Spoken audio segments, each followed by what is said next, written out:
প্রিয় ভিউয়ার্স, আসসালামু আলাইকুম। আশা করি সবাই ভালো আছেন। তো আজকে আপনাদের সাথে কথা বলবো কলায় স্পট পড়ে গেলে সেটা কিভাবে দূর করা যায় এবং কিভাবে কলার মানটা সুন্দর করা যায়।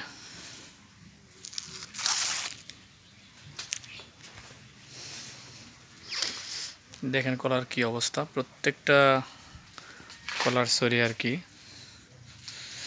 দাগ পড়া বিটল পোকার কারণে দাগ পড়ে গেছে।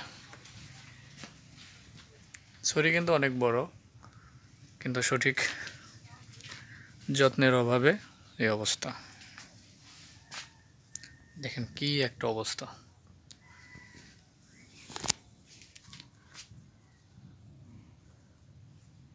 তো এই দাগটা তোলার জন্য আপনারা যে কাজটা করবেন সেটা হচ্ছে প্রথমত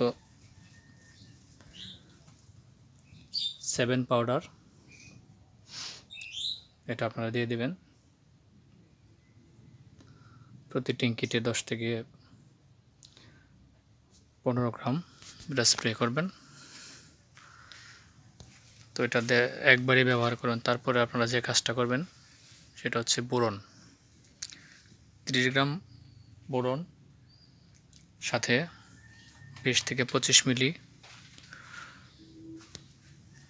প্রোটোজিম এবং সাথে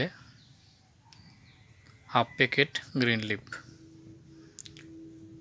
এটা আপনারা যদি 7 দিন পর পর স্প্রে করেন তাহলে কলাতে যে দাগগুলো দেখা যায় এই দাগগুলো আর থাকবে না, আস্তে আস্তে পরিষ্কার হয়ে যাবে আর কি।